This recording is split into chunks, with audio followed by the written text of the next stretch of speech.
Have you got a joke? Cool. Have you got a joke? Something clean.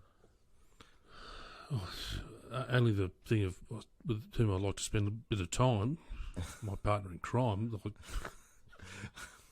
fuck, man, I'm trying.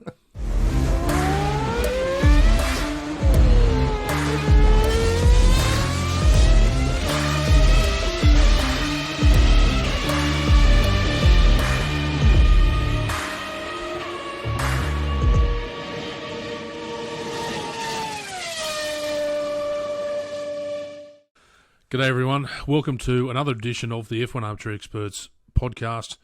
I'm Durko, your host, and as usual I'm joined by my partner in crime, with whom I like to spend a little time, Big T, Tony Dunn in Ireland. Welcome to the show, mate. And we've got a lot to talk about for this episode of the show, so let's get it on the road.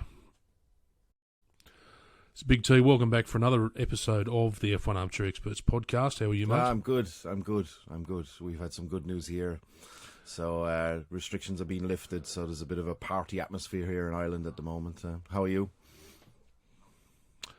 I'm well, enjoying a cold summer here in Orange in New South Wales, Australia. What defies a cold summer?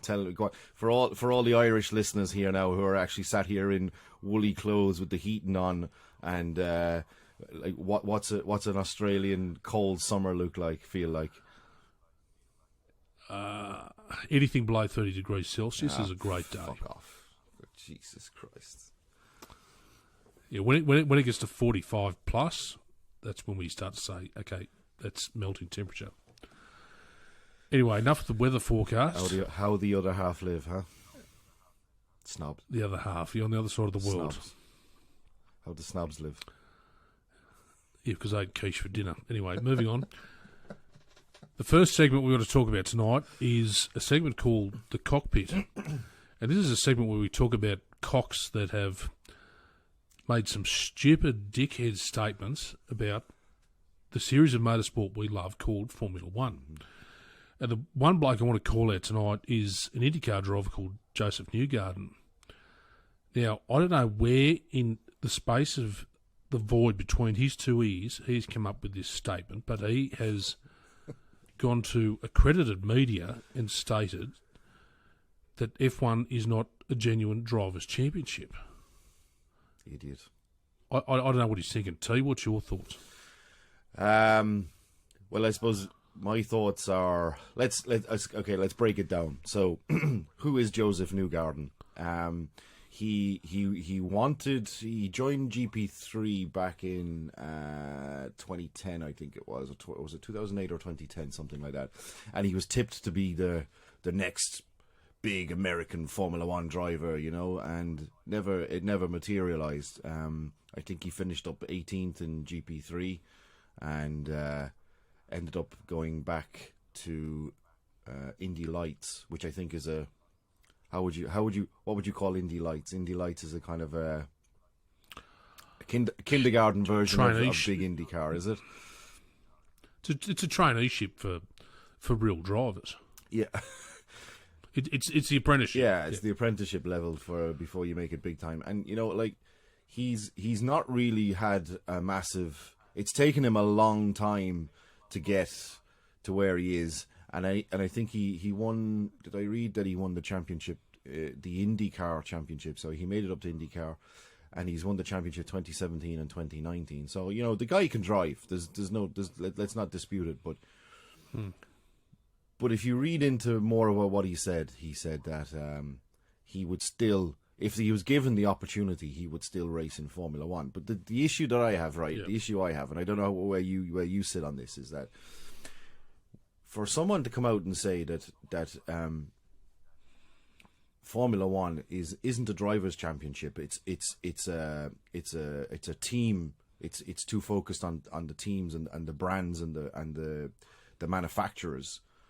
I'm left scratching my head because I'm like, yeah, that's what Formula One is. That's what Formula One is all about. It's about technology. It's about engineering.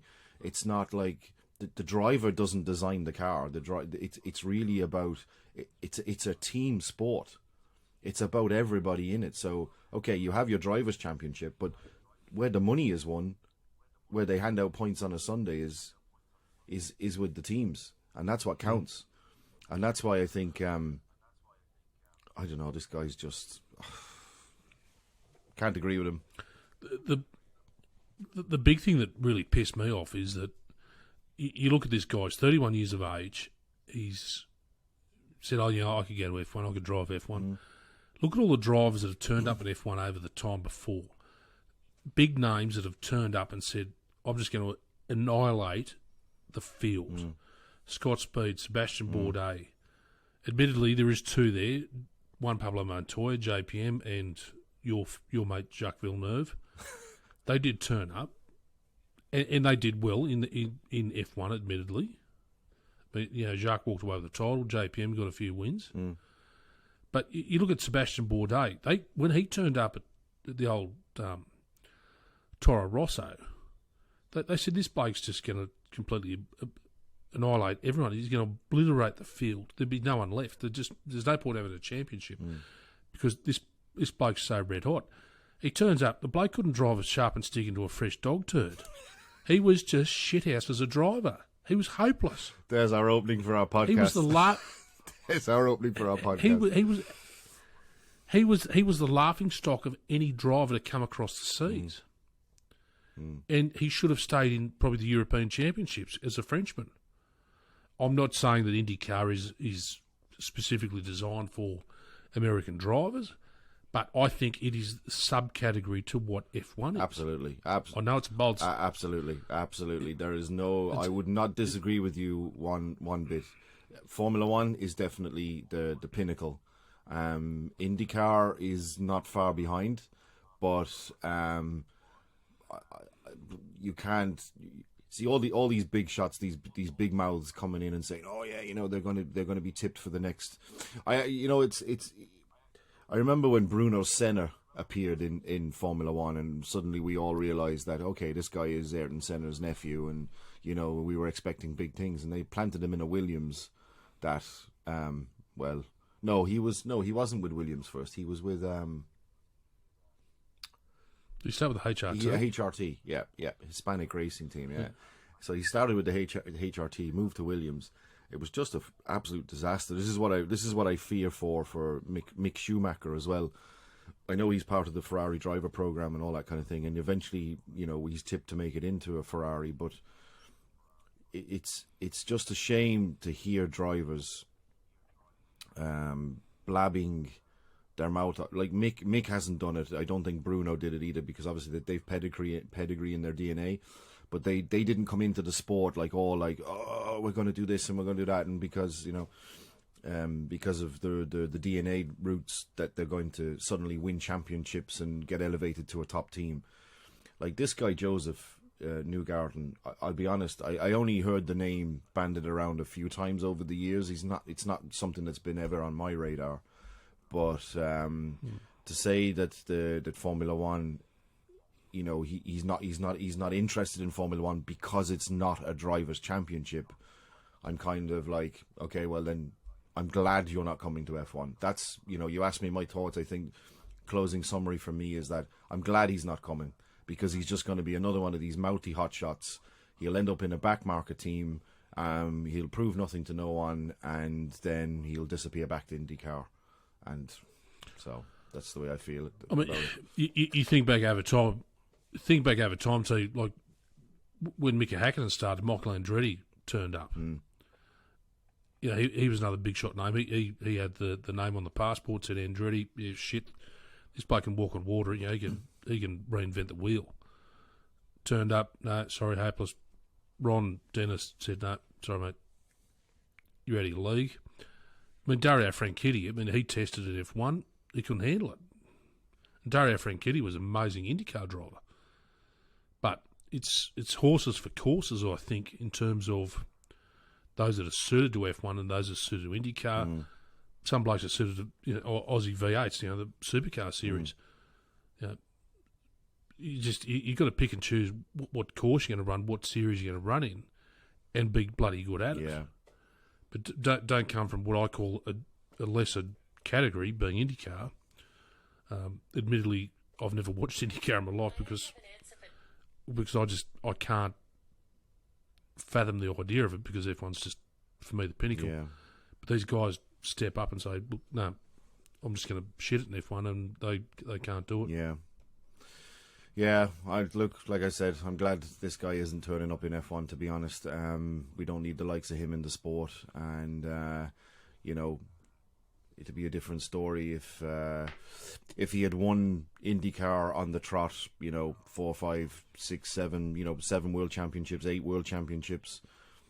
I might have a different opinion about him, but no, given that he couldn't even get out of GP3 in the top 3, I'm sorry, but no. And GP3 would be considered equal machinery as well, so there's a tail in that as well. In my closing statement, you look at Nigel Mansell, won the F1 championship, said, right, I'm going to bugger off, play around at golf, and then I'm on the next flight across to the States. Mm-hmm. Turns up in IndyCar and just annihilates that field and wins that championship. I mean, talk about role reversal. Here's a guy who said to them, here's the 2-finger salute. Sorry, I'm just going to show you guys how it's done properly. Yeah. And he just wiped the floor with them. What are we moving on to next? So that's our massive cockpit section closed. That's the cockpit. Yeah, we'll close the door on the cockpit. Our next one is press the F1 key. Now this is when we're going to talk about some hot news topics. First one that's in the index is the W13 motor for the Mercedes. A lot of discussion around their turbo and about 20 horsepower because of running the E10 fuel. I think you've done a bit of research on this, T. What's your knowledge of it? I haven't done a massive amount of research, but basically what's happening is that the new E10 fuel that's going to be used in Formula One, and it's going to be further developed into the future. There might be some of our listeners that know a lot more about it than I do, but just briefly skipping over it would be that the E10 fuel basically comes from 10% renewable sources, and after our discussion earlier, we've established that it's actually wheat and barley that's producing ethanol. That ethanol is the 10% of this new fuel, and which I think the sorry part of all this is it's driving beer prices up. Is that what you said? That the beer price has gone through the roof? Yeah, that hurts me, of course, and my hip pocket. Fuck you, Formula One. But E10 fuel's been on sale in Australia for a number of years now. Anyway, you said you don't have E10 fuel. I said I didn't know. It's not something. I don't think I've ever gone around and checked the fuel pumps on exactly what spec of fuel I'm putting in my car. I think it's more leaned towards a petrol engine. We're here in Ireland, we're big diesel users because of the rural aspect of how the country's set up. So I know there's a move into hybrid. But anyway, going back to the Mercedes element of it. So basically, this renewable ethanol that's part of the new fuel makeup, which is 10%. Yeah, we're fairly big diesel users, but this new fuel for Mercedes is basically made up of 10% renewable materials, which is ethanol, based on wheat and barley grown all over the world. Okay, the downside to that is a loss of power. So they've had to figure out a way. Obviously, with these new regulation changes with the car, they didn't like. They've got to be able to compensate for that. Well, we definitely didn't want them to be slower. Back in the start of the hybrid era, if you remember, where the cars got a bit slower and a bit quieter, like a lot of people tuned out of the sport. I wouldn't say I tuned out completely, but I was like, fuck this. This isn't F1. But I suppose it took nearly a decade to really get the cars faster and be more efficient. So what Mercedes have done basically is they've redesigned. Well, this is the speculation. This is the rumor based on some of the experts, is that they have redesigned their turbo in conjunction with their MGU-H, which is the heat recovery part of the hybrid system. Okay, the H stands for the heat recovery, K is kinetic. The heat recovery and the turbo combined, they think they've pulled back. They've increased that by 20%, or 20 horsepower. So they actually reckon that that's offsetting what's been lost by using this renewable energy in the fuel. So we should see cars no slower, but no faster. That's the kind of the trade-off. But it's good to see that they're using renewable energy as part of this whole 2030 carbon footprint malarkey. So it's bringing some of that, more of that we're going green element into it. Yeah, I mean, unfortunately, it's here to stay. I actually remember back in before 2010 when they were talking about reducing carbon emissions, and they were talking about. I think wasn't there something else in the news this week about the flybys on with the aeroplanes at the start when they play the national anthem. That they were banning that as well as part of a whole thing of being greener, even though I think, if I remember correctly, I think Silverstone, the Red Arrows are still going ahead. Anything in Abu Dhabi with commercial airlines is still going ahead, and I think Monza is pushing to still go ahead. So it wasn't really it lasted about 10 minutes. But anyway, this whole greener thing is here to stay. So Mercedes being able to recover some of lost horsepower via a turbo, via a different element of the engine, I think is cracking. I actually think it's brilliant that the engineers have been able to come up with this, you know. Just quickly, we're moving on to another team, Alpine. They've been Alpinus. They've been on the front page of the editorials a fair bit in the last week. Especially the big thing is obviously we discussed at the last podcast. We mentioned that there's a good chance Otmar Zafnauer is going to end up at Alpine after he got. I think it's a done deal now, isn't it? It's pretty much confirmed that he's going there. There's nobody discrediting it, but the big thing is he's going to go to Alpine. He's going to take all that BWT money with him, because obviously there was no pink Aston Martin, I should say. It was a green car, and maybe BWT, the Austrian water company that have been around since the early 1800s. A huge Austrian company, that they've obviously got the shits with their sponsorship deal because there's no pink on the car, but Alpine might be a bit more forgiving. A company to the old Peter Sellers, the Peter Sellers Pink Panther with the L plan, getting the French flair again. What is the L plan for the Alpinus? The plan for the Alpinus is to make it pink. Maybe this Alpine. Maybe this year's Alpine car might turn up looking like a Citroen UFO. You don't know if they're really going to go French with the Pink Panther Peter Sellers theme. But anyway, so the talk is Otmar Zafnauer is going to bring all the BWT money with him to Alpine. It'd be keen to see. I mean, there's been a few photos floated around of what the car may look like. But the big news is, Alan Prost has been given the arse. He's been told, don't come Monday. I don't think he's been. I don't think he's been elbowed out. I mean, I think it's more of a. He had a disagreement with the way the team was being run, wasn't it?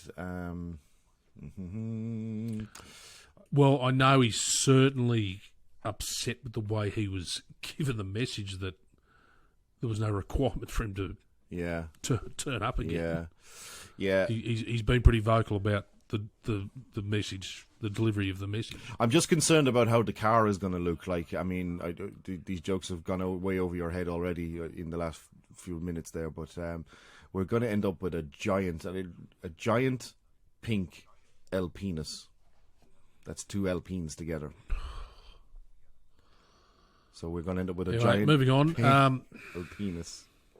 I think that was funny. I mean, come on, that's creative, I wait till Formula Dank gets hold of this. This is a subreddit on Reddit. If nobody knows, like, if we end up with a pink Alpinus, we are going to. They're going to be the laughing stock. But I think no. Jokes aside, I think the Alpine, as regards the pink and the BWT coming to Alpine, I think it's the most forgiving livery of all the cars that could take a little bit of pink. It's already got a bit of blue in it, and I think it could work. Does anybody know what? Or do you know? I think we said we were going to throw this out to the listeners because I don't think we had the answer to it. But what is Zafnauer's connection with BWT? What is it? Somebody he knows? Is it a family member, or like what is it? That was the one question we could not answer between ourselves and all the research we were doing. One final thing, talking about Alpine before we move on. Flavio Briatore, he carries around more baggage than Kim Kardashian's entourage carrying her pants. What's the stories that Flavio Briatore is going to be linked to Alpine because of his connection with Alonso as his former team manager. Whenever back in the Renault days, you go back to Singapore Gate and talk about whatever you want. But what do you reckon the chances are Flavio Briatore is going to come back in some managerial or advisory role at Alpine? No, not. And if he did, the controversy that would bring Formula One into would be huge. I don't know if people are following the news all over the world about Prince Andrew and Jeffrey Epstein. Jeffrey Epstein's supposedly black book of contacts. Flavio Briatore is on that list. He is one of Jeffrey Epstein's better known contacts, and given all the controversy in the media around all this with Prince Andrew, I would say anybody on that list, it's in their interest to stay out of the limelight and to stay out of public media. But Flavio's done. Flavio, for me anyway, he's past it now. I don't think he could contribute anything. He's a businessman at the end of the day, and he's a big advocate for F1 being more entertainment than about racing, which could bring its own thing. But he's not going to contribute anything. If he goes to the Alpine team, he's not going to change anything about the sport. Could he change things about the team? Maybe, but I don't think he's needed there because the people that are behind Alpine at the moment that have brought them, obviously they taken them over from Renault and brought them to where they are, and obviously they've kind of encouraged Alan Prost that he's not needed, that they're bringing in the right key people in the hierarchy of the team. I don't think Flavio's needed. I don't think there's anything he could possibly contribute that would change that team. None. He would bring absolutely nothing to the table that Alain Prost, as a 4-time world champion, couldn't exactly give. You know what I mean? No. Yeah.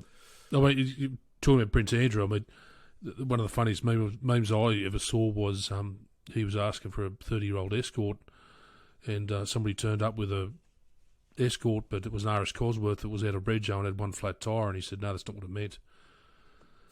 Anyway, moving on from my bad jokes. So next segment is the classy chassis.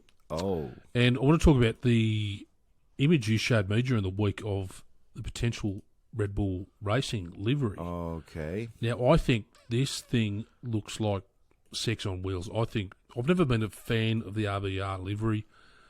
They've been stuck with the same livery for years. I mean, I'm a McLaren fan. I got used to the Marlboro livery. And then they changed. They went to West with the silver cars. But I think this photo that we've got, for those of you guys are watching this through YouTube or some other means, it actually looks like a can of Red Bull that you'd get off the shelf. And I think that in the 2022 spec just looks amazing. Yeah. There's a blend there of the blue, the red, the yellow, and the silver that you would find on the can. And I think that's just what the look they need to go for. They've just the current livery they've got. I mean, they turned up with the camo livery when Ricciardo was turned up to testing one year at Barcelona, and the camo livery they just thought, yep, maybe we should stick with it. They didn't. I thought it looked unreal, but this livery you're showing on the screen now, with a lot of silver through the nose and down towards the sides, it just looks unreal. You know, there's blue on the engine cover, there's yellow around the air intake. At the back of the driver's head, there's the Red Bull, there's the Red Bull writing. I think that just oozes what their product is rather than what the current livery is. And I think the current livery is just tired and outdated. What's your thoughts, T? Yeah, I think we have to stress that this is only a concept. This isn't out by any official Red Bull channels. This is one of our many fans putting together their own liveries. It is actually based on the can. That's on the actual drinks can itself. For me, I've got this feeling about it. I mean, if they came out with what. I was actually going to ask you a question, and I can't remember the answer in my own head. Wasn't there a special white livery there last year for one of the races? Was it Honda? Was it Suzuka or? Yeah, it was Suzuka. Yeah. What was meant to be the Suzuka event. Yeah. But they didn't end up using it again anyway, and they used it at some other racetrack, didn't they? What racetrack did they end up using it at? I think they used it as Turkey off the top of my head. Yeah, I honestly can't remember. But anyway, that I was like, wow, great, brilliant. You know, this is Red Bull doing what they do best. I do agree though that I think Red Bull. I'm not a fan of Red Bull, but I'm not a hater of Red Bull either. Like they're competing, they're doing a great job. I think I've always been a fan of Christian Horner. A lot of people don't like him, but I think his management style and the way he's able to command the team is brilliant. But one thing that they do well is these one-off liveries, whether it be in testing or a one-off race like we saw last year, which you think is Turkey. Yep. But this, for me, this one that we have on the screen again, if you're watching on YouTube, we have it up here. It is just there's a very Williams FW14B kind of feeling about it, and I think it's